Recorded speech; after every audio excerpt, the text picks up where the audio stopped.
Hello, my name is Ali Coppola and I'm a paramedic in the southwest of England working for South Western Ambulance Service. On behalf of the study team, I'd like to thank you for the opportunity to present this review, the Regional Resuscitation Guidelines for Pulseless Electrical Activity in Emergency Medical Services in the United Kingdom.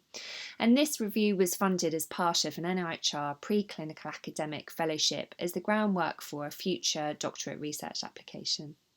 So pulseless electrical activity is a non-shockable cardiac arrest rhythm and it cannot be treated with defibrillation.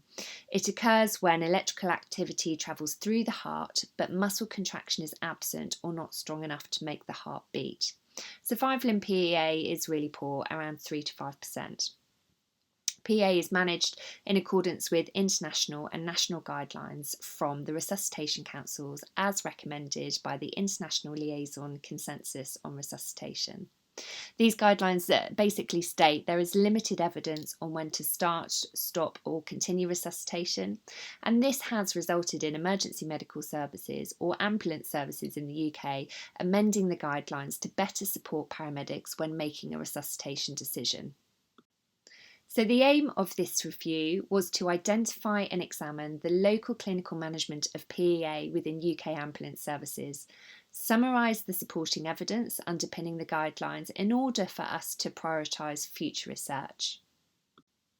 The review was conducted according to methods of the Joanna Briggs Institute Systematic Review of Text and Opinion, and the JBI is an international research organisation based in Australia.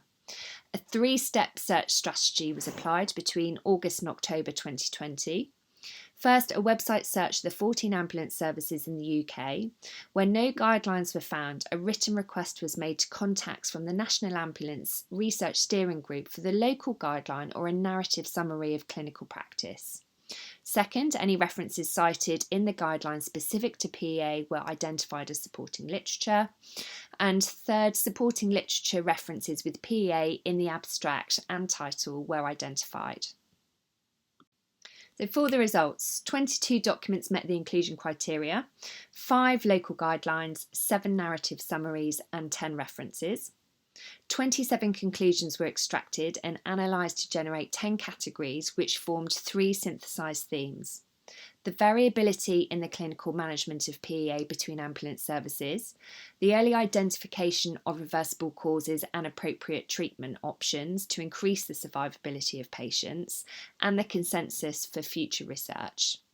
The quality of the documents selected were assessed and were considered low due to the evidence based on mostly expert opinion, limited rationale and lower quality methods.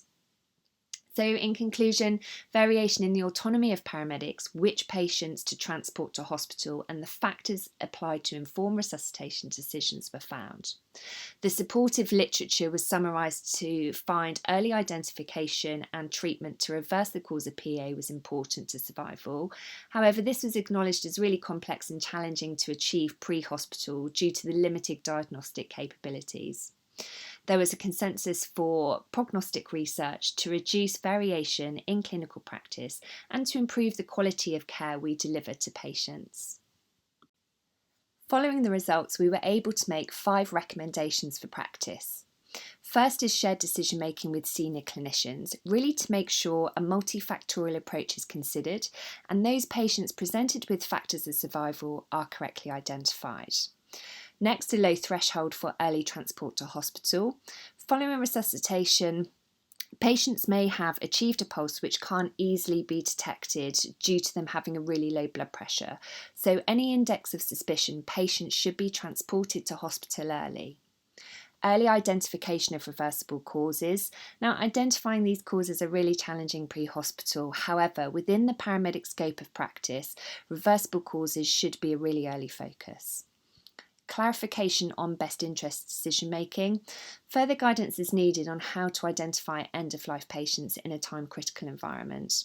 And last of all, PEA data is required to inform future guidelines. So data collection and analysis specific to PEA is required to improve the evidence base and inform future practice.